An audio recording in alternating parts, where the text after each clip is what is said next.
नमस्कार, current affairs bye सर्विका में आपका स्वागत है। इस सप्ताह के वीडियो में आपको जानने को मिलेगा नदी के नीचे चलने वाली पहली भारतीय मेट्रो सेवा, बीएसएफ की पहली महिला स्नाइपर, मिस वर्ल्ड 2024 की विजेता, नाटो का 32वां सदस्य, देश के पहले हरित हाइड्रोजन संयंत्र का उद्घाटन और भी बहुत कुछ। करंट अफेयर्स 3 मार्च से 9 मार्च 2024। राष्ट्रीय। प्रधानमंत्री नरेंद्र मोदी ने 4 मार्च को तमिलनाडु के कलपक्कम में भारत के पहले स्वदेशी prototype fast breeder reactor PFBR के शुभारंभ का अवलोकन किया।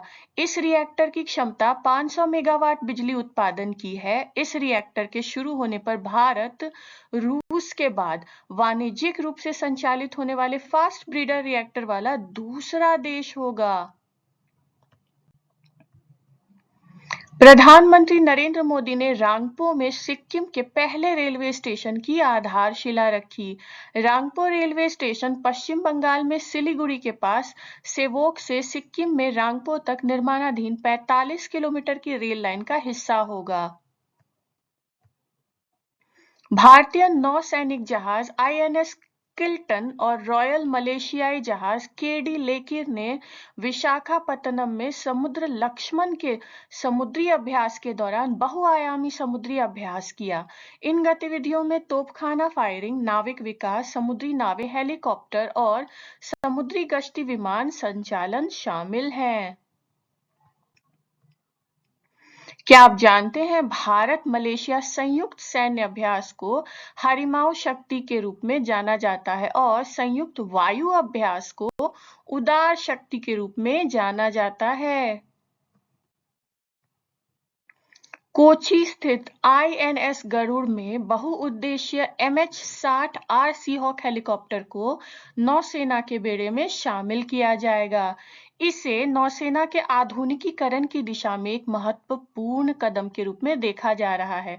ये हेलीकॉप्टर पनडुब्बी और जमीन से संचालित युद्ध कौशल से निपटने, तलाश और बचाव, चिकित्सीय आपात स्थिति में सहायता देने तथा जलयानों को ढो सकने में सक्षम है। भारतीय नौसेना ने 6 मार्च को मिनिकॉय में आयोजित एक समारोह में नौसेना टुकड़ी मिनिकॉय को आईएनएस जटायु के रूप में शामिल किया। कवारत्ती में आईएनएस द्वीप रक्षक के बाद यह लक्षद्वीप में दूसरा नौसैनिक अड्डा है। मिनिकॉय लक्षद्वीप का सबसे अंतिम दक्षिणी द्वीप है और नौसैनिक संचार की दृष्टि से महत्वपूर्ण है। भारत में नदी के नीचे चलने वाली पहली मेट्रो सेवा का उद्घाटन प्रधानमंत्री श्री मोदी द्वारा किया गया। उन्होंने कोलकाता मेट्रो के पूर्वी पश्चिमी गलियारे के हावड़ा मैदान एस्प्लैनेड खंड का अनावरण किया।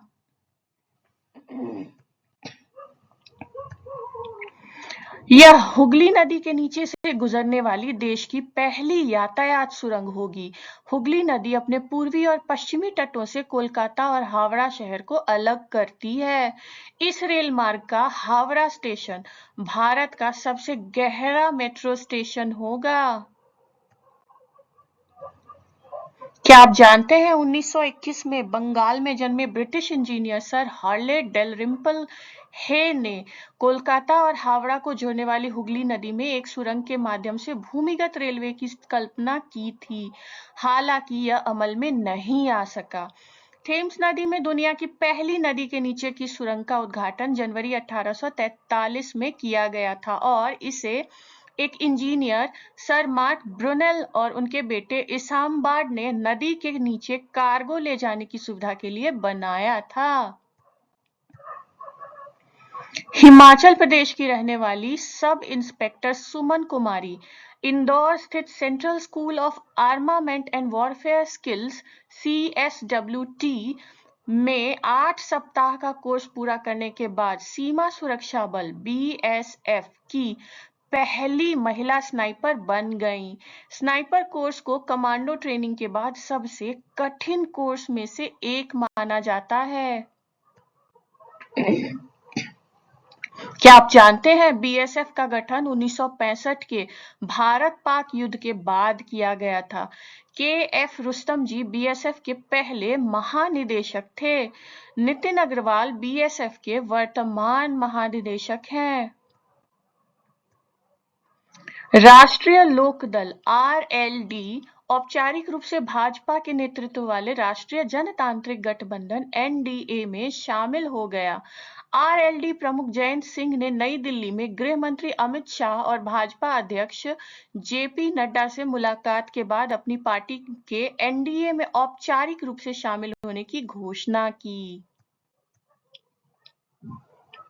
क्या आप जानते हैं 1996 में चौधरी अजीत सिंह ने भारतीय किसान कामगार पार्टी की स्थापना की थी। 1999 में उन्होंने राष्ट्रीय लोक दल के नाम से पार्टी को फिर से लॉन्च किया। लेखिका और समाज सेवी सुधा मूर्ति को राष्ट्रपति द्रौपदी मुर्मू ने राज्यसभा के लिए मनोनीत किया है। टेलको टाटा मोटर्स के साथ एक इंजीनियर के रूप में अपने करियर की शुरुआत करते हुए श्रीमती मूर्ति आज इन्फोसिस फाउंडेशन के अध्यक्ष के रूप में कार्य करती हैं। वह अंग्रेजी और कन्नड़ भाषाओं में लेखिका भी हैं। क्या आप जानते हैं सुश्री मूर्ति को भारत सरकार द्वारा 2006 में पद्मश्री और 2023 में पद्म भूषण से सम्मानित किया गया है। रुक्मिणी देवी अरुंडेल भारतीय इतिहास की पहली महिला थीं जिन्हें वर्ष 1952 में राज्यसभा के लिए मनोनीत किया गया था। केईपनूर अरुणाचल प्रदेश का 26वां जिला बन गया है। इसे लोअर सुबनसिरी से बनाया गया है। नए जिले जिसकी लंबे समय से न्यासी समुदाय के लोगों द्वारा मांग की जा रही थी का मुख्यालय टेरगैपिन सैमसार्ट में होगा। भारतीय भूवैज्ञानिक सर्वेक्षण जीएसआई ने 4 मार्च 2024 को अपना 174वां स्थापना दिवस मनाया। समारोह का उद्घाटन जीएसआई के महानिदेशक श्री जनार्दन प्रसाद ने केंद्रीय मुख्यालय कोलकाता में किया। समारोह की शुरुआत जीएसआई के संस्थापक डॉक्टर थॉमस ओल्डहम और जीएसआई के पहले भारतीय प्रमुख डॉक्टर एमएस कृष्णन के चित्रों को उनके योगदान के सम्मान और श्रद्धांजलि के रूप में माला पहनाकर की गई। कला और संस्कृति।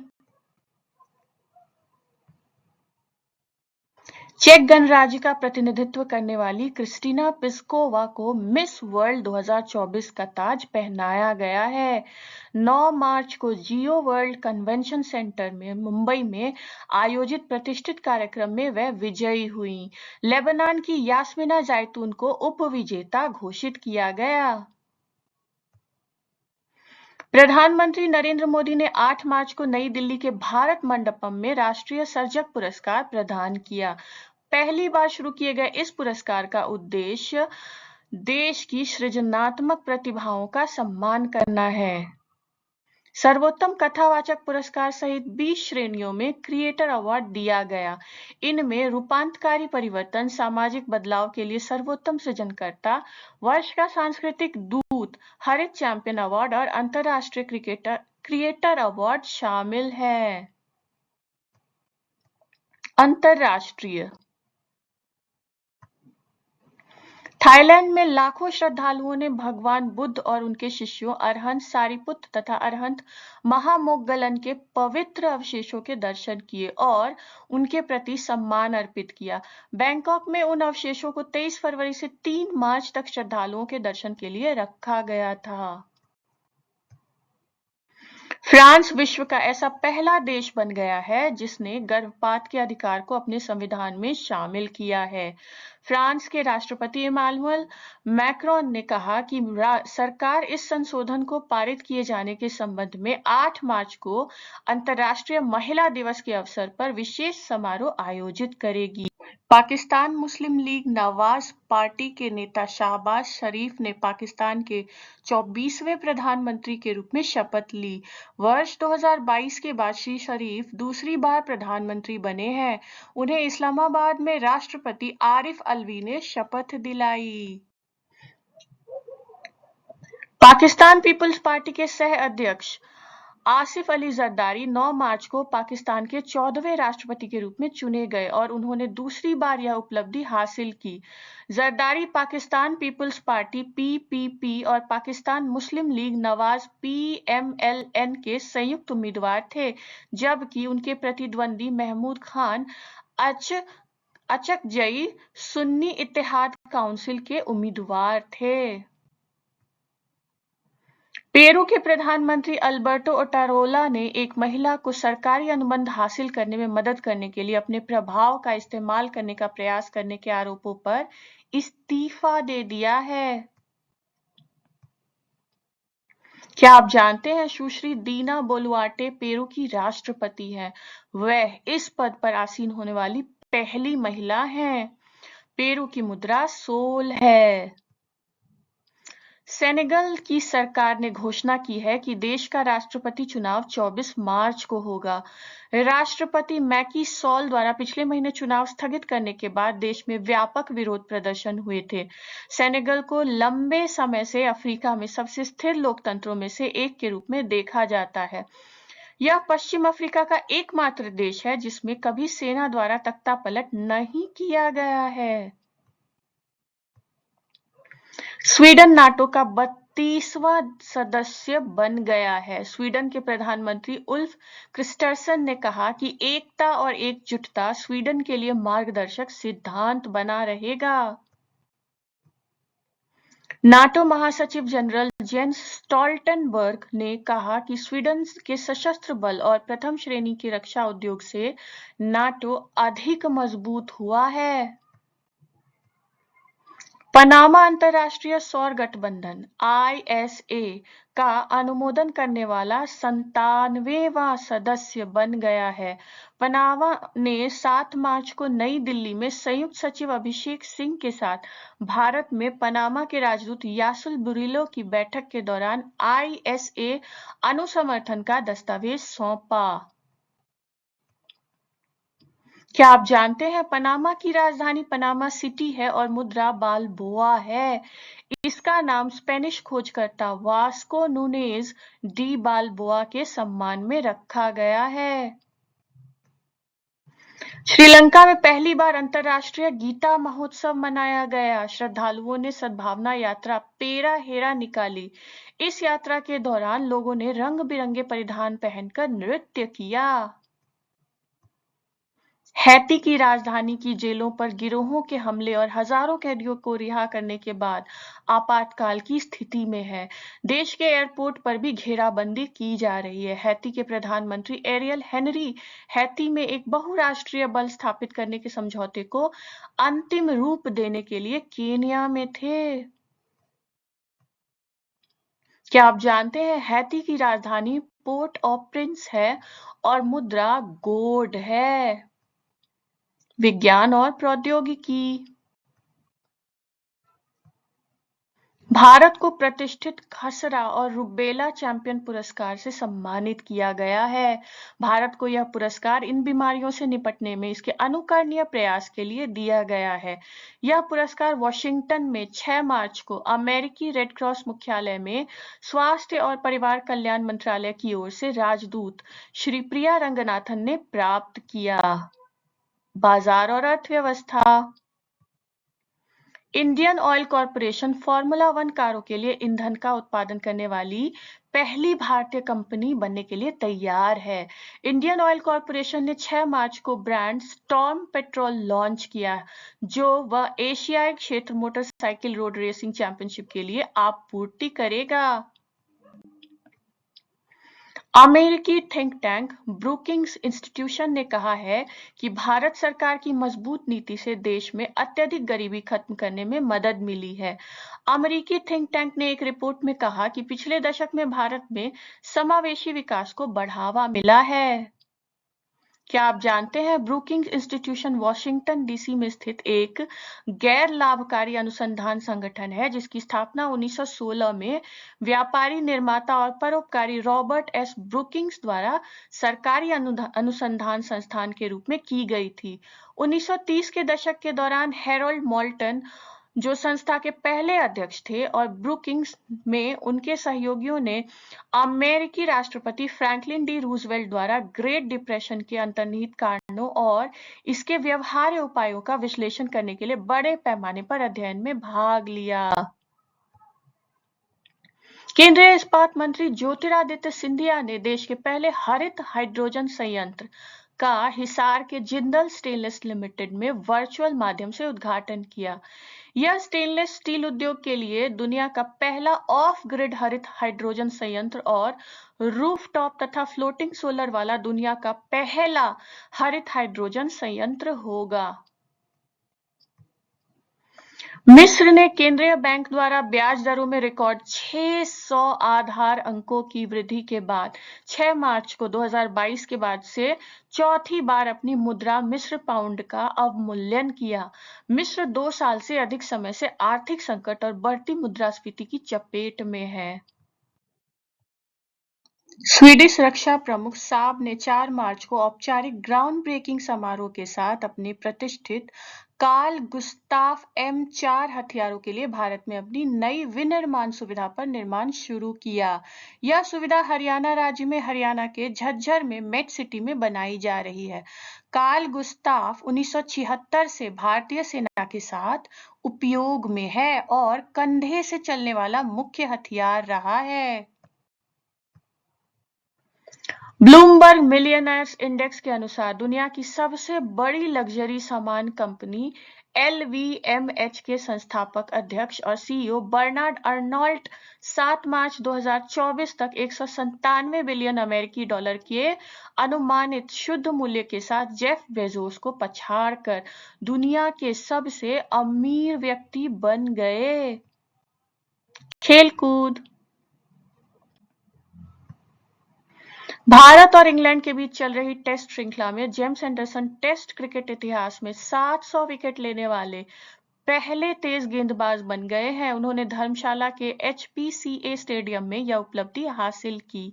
वह अब श्रीलंका के महान गेंदबाज मुथैया मुरलीधरन 800 विकेट और ऑस्ट्रेलियाई महान तेज गेंदबाज शेन वॉर्न 708 विकेट के बाद टेस्ट मैचों में तीसरे सबसे अधिक विकेट लेने वाले गेंदबाज हैं। क्या आप जानते हैं वेस्टइंडीज के तेज गेंदबाज कर्टनी वॉल्श टेस्ट मैचों में 500 विकेट लेने वाले पहले गेंदबाज थे। शेन वॉर्न टेस्ट मैचों में 600 और 700 विकेट लेने वाले पहले गेंदबाज थे। अनिल कुंबले एकमात्र भारतीय गेंदबाज हैं जिन्होंने टेस्ट मैचों में 600 से अधिक विकेट लिए हैं।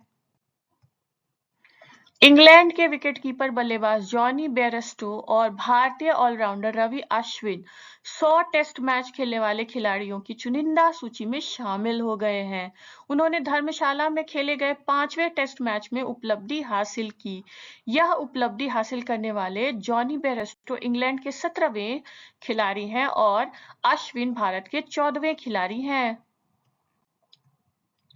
न्यूजीलैंड और ऑस्ट्रेलिया के बीच चल रही टेस्ट सीरीज के दौरान न्यूजीलैंड के तेज गेंदबाज टिम साउदी और बल्लेबाज केन विलियमसन ने भी 100 टेस्ट मैच खेलने की उपलब्धि हासिल की। क्या आप जानते हैं इंग्लैंड के कॉलिन काउड्रे पहले क्रिकेटर थे जिन्होंने 100 टेस्ट मैच खेलने की उपलब्धि हासिल की थी।